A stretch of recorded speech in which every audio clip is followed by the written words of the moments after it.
Welcome to the Guide, Not Guru podcast. I'm your host, Kelly Brock. My purpose is to empower women to create authentic, aligned, and abundant lives. After over a decade of mentoring women in business and self-leadership, I found that we don't need to adopt a guru's blueprint. We need guides to help us build our own. So if you're ready to lead and be a work in progress, you've come to the right place.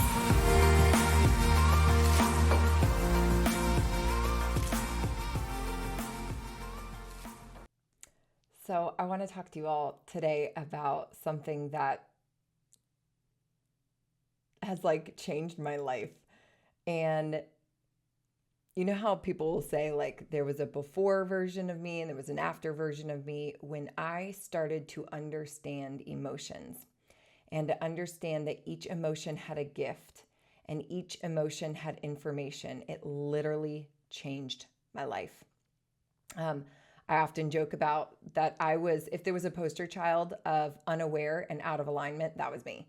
And I didn't know. I just didn't know that my life was just so reactive to just the way I'd been brought up and to what I thought I was supposed to do. And I thought, well, this is just life and this is just normal. And these are all these things and these emotions. I looked at emotions as things that got in the way.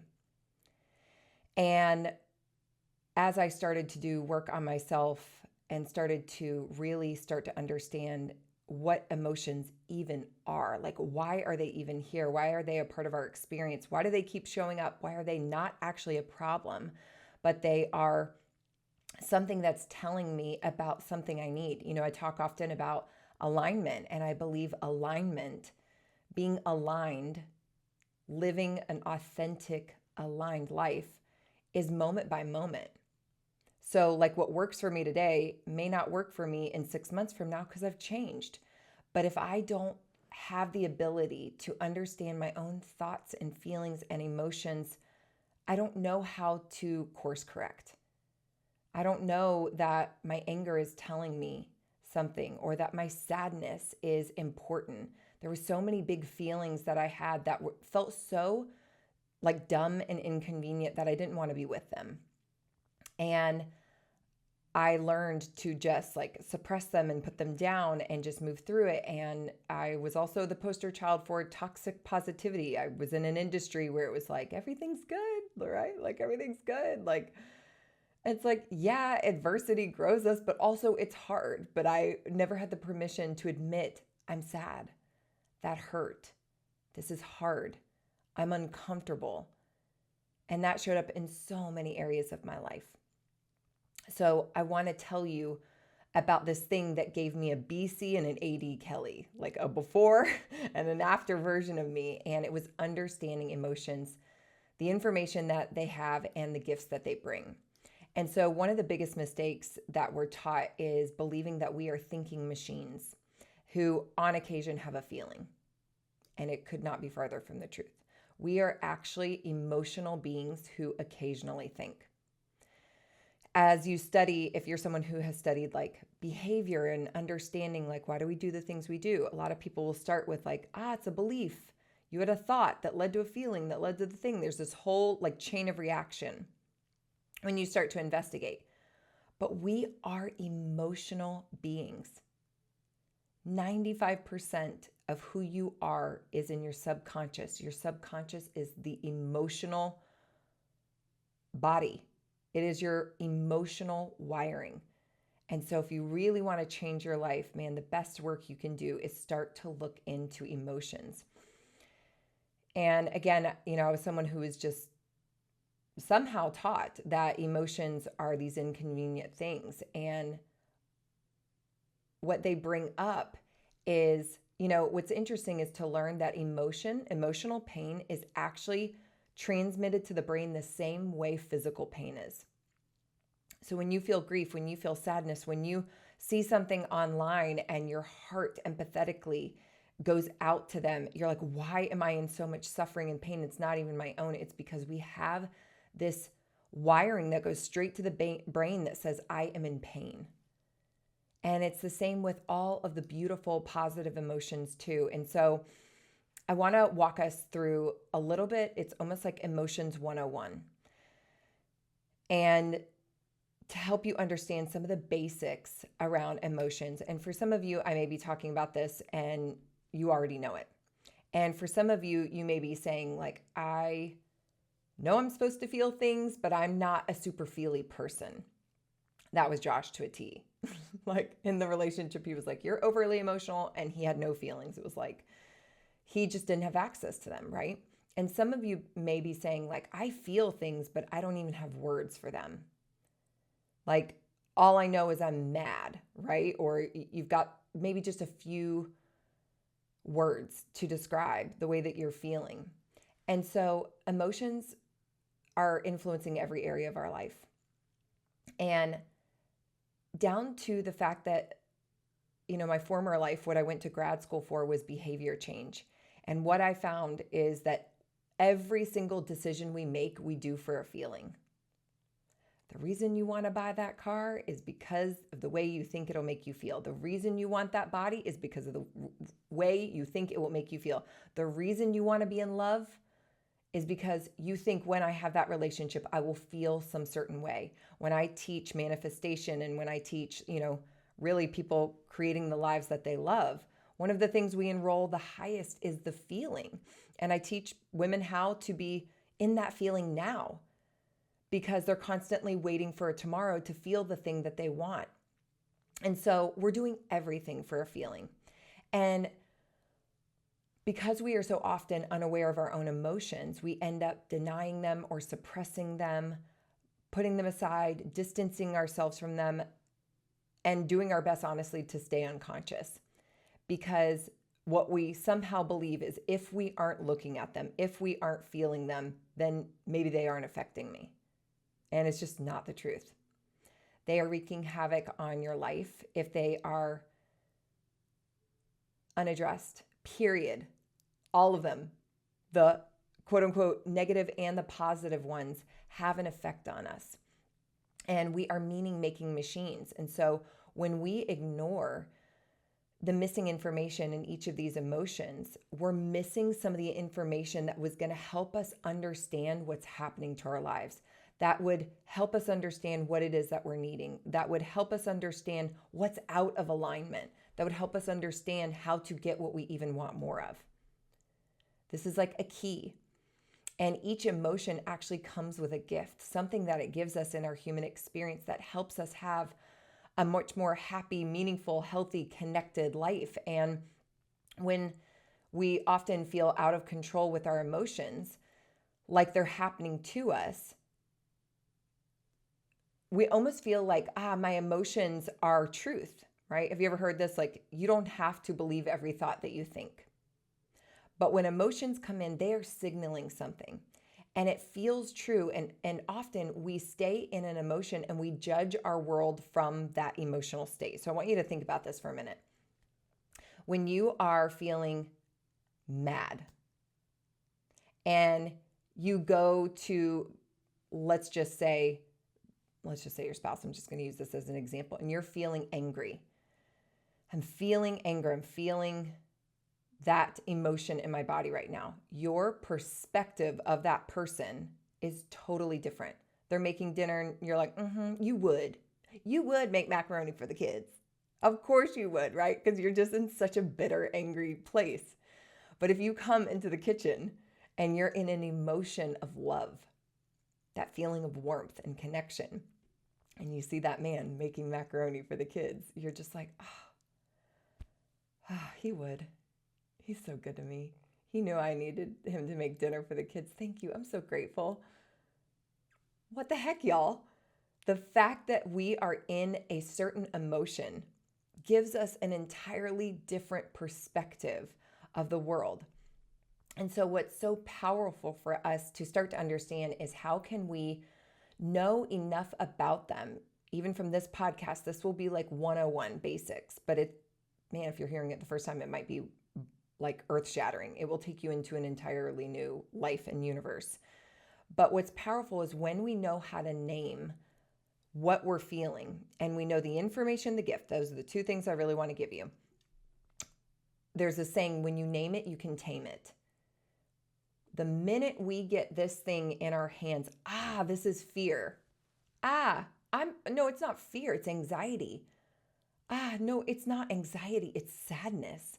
All of a sudden, when you name it, you have the information you need. You get to identify what's there and you can understand how to change your life. So let's walk through some of these emotions and what it looks like to actually be overactive or underactive in them. So the first emotion worth taking notes on, y'all, is anger. So what's the information in the emotion of anger? Information in anger says, I feel violated. Anger is where we feel that values that we have been violated. Boundaries have been crossed. We have been wronged in some way. Like, I am not okay. Someone has gone across the line. The gift of feeling anger is that because of that, the gift that it brings you is that you, will create new boundaries. You will say, I'm drawing a line in the sand. No more. You can't speak to me that way. You can't talk to me that way. I won't allow this thing to happen in my business anymore. You get very clear on what's okay and what's not okay. That's a great thing. It's a beautiful gift to be angry enough to get clear. Anger brings clarity. It's another part of that gift. And maybe you didn't feel clear about what you needed before, but the anger drives you to this place of motivation. That's another part of the gift, is it motivates you to create change. If you've heard a couple of my podcasts just recently, like, I have been annoyed, angry, frustrated, all these different emotions. And I know enough about emotions to say, this one's not leaving. Why am I here? It's like, I need to get clear on what can stay and what can go. So when anger is important, when anger is here, it's important for us to ask, like, what's underneath my anger with all of these? What's underneath my anger? Now, if you're someone who under accesses anger, meaning you are prone to not get angry easily, there's anger can be healthy. Whether you don't access it enough, meaning you don't touch it when you should, or you over access it, it can put you into an unhealthy relationship with your life and with other people. So when you under access anger, you get taken advantage of. You should have been mad a long time ago. You should have crossed the line. You've been misused. You've been mistreated. Maybe you were someone who learned that anger was a bad or a wrong emotion. And so you're like, I just don't get angry. And so you are constantly getting trampled over, or people are taking advantage of you. That's someone who's under accessing anger. They are not drawing a line when they should have. What about over accessing? Someone who's prone to get angry really quick and really fast. Well, they are often finding themselves getting stuck in anger, in this pattern of harsh boundaries, not letting it go. It's like when someone is over accessing anger, they're hard to connect with. There's that harsh, almost like wall that you can't penetrate between them and you. And it makes relationships really hard to difficult when you are so prone to anger. People are just like, man, I can't even get near you because of the spark, the anger that's going to come. There's like a lot of, detriment that comes from that. So that's anger. Let's talk about anxiety. Anxiety, the information in anxiety is, I don't have enough information. I'm feeling overwhelmed with the information or the conflicting information. So with anxiety, the information is that you need a sense of clarity, right? When we understand the information in anxiety is saying, I'm seeking to get information to better understand what's going on. The gift in anxiety, the gift that comes from, I'm feeling anxious, I'm feeling overwhelmed, what it causes and brings you to, why am I feeling anxious and overwhelmed? I need to get clear. The gift is clarity. And so it causes us to follow this internal nudge to say, I need to either get more information before I make a decision about this thing, or I need to make sense of the information that's coming in because it's got me swirling. It's got me spinning. I'm overwhelmed. Now, if you're someone who under accesses anxiety, meaning you should be getting anxious about something and you are not, what it leads to is usually premature action. You're taking action on something that you should have gotten more information on. Like you're not getting enough information to make a decision in a wise way. You're not seeking for the clarity that's needed to be responsible for your life. So some people are so uncomfortable with the feeling, like that sensation of anxiety in their body, that they end up taking action too early. And they're like, I'm just going to go for it and I'll sort it out on the other side. Well, man, if they had sat with the feeling of anxiety for a little bit longer, they would have done a little more research. They would have gotten a little bit more of the clues. They could have gotten a stronger grounding and a sense of clarity. Now, what about someone who over accesses anxiety? This is where you might be feeling analysis paralysis. You are staying in anxiety for way too long. You are thinking, I need to keep gathering information a little bit more. I need to learn one more thing. I need to buy one more course. I need to go one more place. And then I'll be really ready. But you're so anxious about moving into action, you stay in the gathering of information mode way past the point that you should have. This is where you need to get comfortable with moving forward with enough information and taking a step of action. Let's walk into fear. The emotion of fear has information that says, I'm threatened. I feel threatened. We believe that something that is important to us is going to be endangered in some way. And a healthy dose of fear is important, right? We have to survive in life. And so the gift that comes from fear is safety. Because we have that healthy dose of fear, in that feeling of the fear, we take action to keep ourselves and our loved ones and what we find valuable safe. That's a beautiful thing. It's the reason why, once you fell off the couch as a baby, you learned I should probably not walk over the edge. Probably not a good idea. Healthy dose of fear is important for survival in life. Well, if you're someone who's under accessing fear, meaning you are not tapping into fear when you should have, you might find yourself in danger. You are not taking action to make sure yourself and others are protected. That's a dangerous place to be. Healthy dose of fear is an important part, right? Well, what about someone who over accesses fear? Someone who is in a constant state of fear or really opening up to it too much, they become so risk averse that you end up minimizing, you end up thinking so much smaller about your life and what's possible for your life. There's so much fear. Let me stay inside. Let me not go there. Let me take these precautions.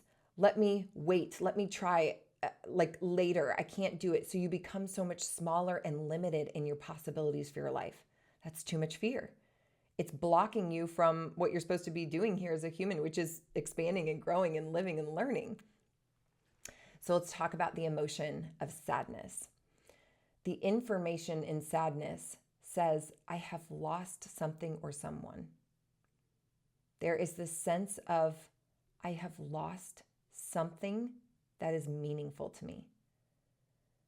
There's so many times we don't want to be with our sadness because it's too hard. But man, sadness means something mattered. It's a beautiful emotion that brings the gift of sensitivity. When you are someone who has a healthy relationship with your own sadness, it gives you the capacity to be with your own sadness and with the sadness of others. What a beautiful gift. No one gets through life without experiencing the highs and lows of the human experience. And when we are with our sadness, we can have the sensitivity, the gift of being with others in there.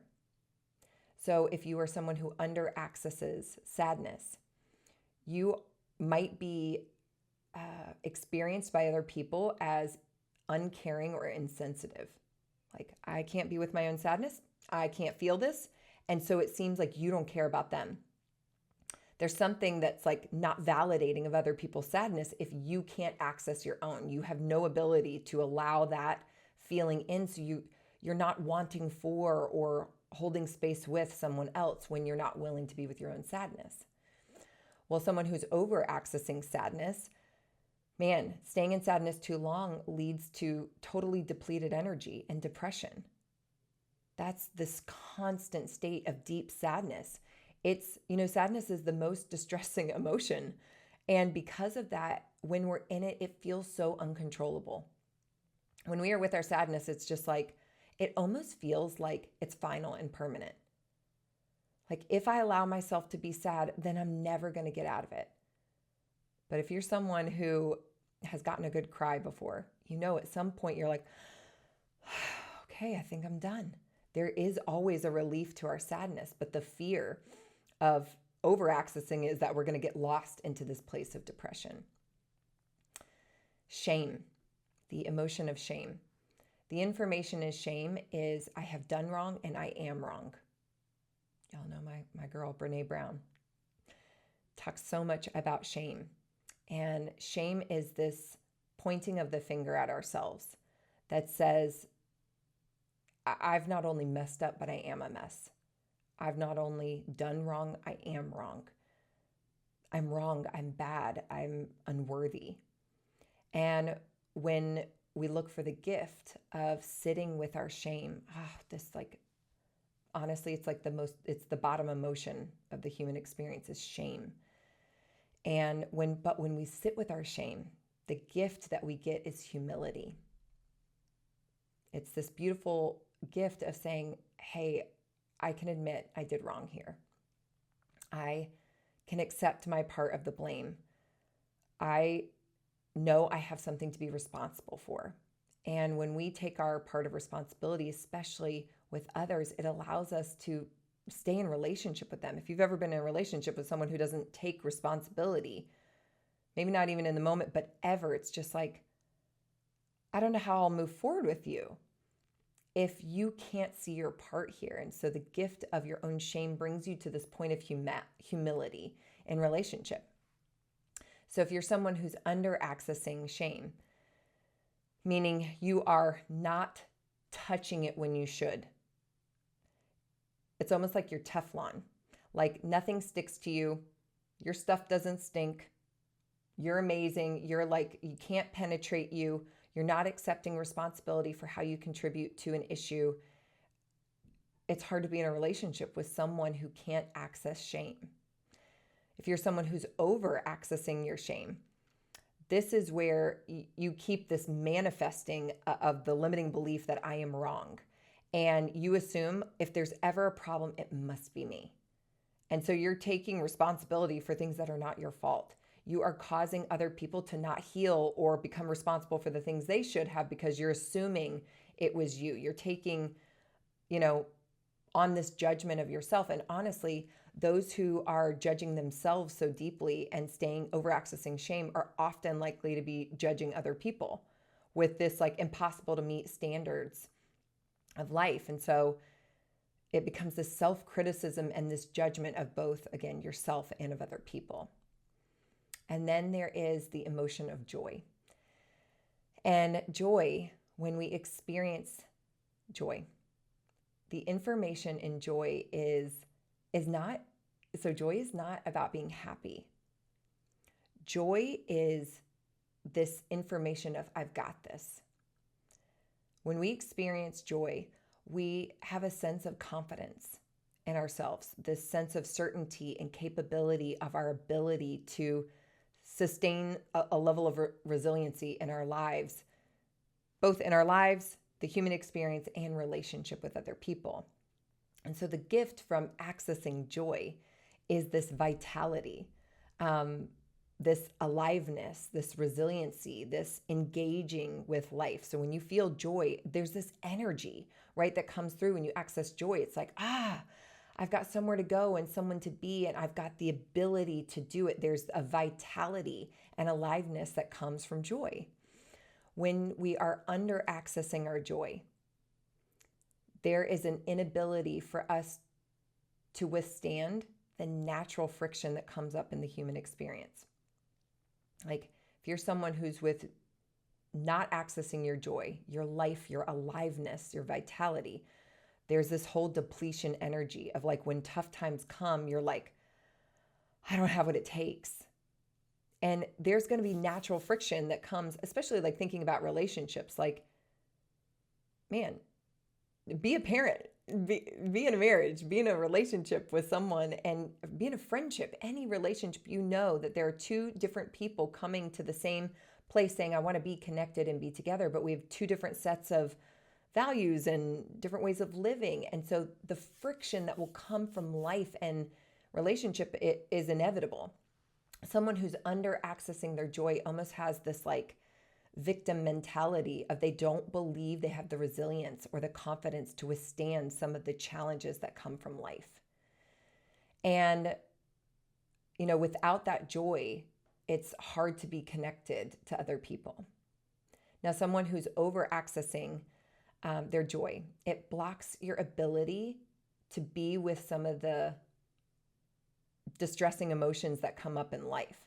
Like when someone is way too joyful, they come off inauthentic. It's like, I don't know if I really buy that you are this way. Like you're way too confident. You believe in yourself too much. Like you're dismissing some of the information that's here that's maybe in those negative feelings that you're feeling. And so when someone's too joyful or too confident or too resilient, you're like, hey, you're not like getting the fact that there's this other element to life. And so it can cause you to like come off inauthentic. So love, let's talk about the last emotion, which is love. Love, the information in love says, I feel connected. It's this joining together. It's this sharing in relationship. The information in love is we are connected. And the gift that comes from love is a sense of warmth. You know it, like even just feeling love, it's like, man, it's this like fullness and this warmth that comes from being connected. And when you are someone who's under accessing your love, there's a risk here. You see your love as something that you need to hold back. And so you tend to withhold that love and that energy and that warmth from other people. If you're not willing to access love in yourself, you can't extend it to other people.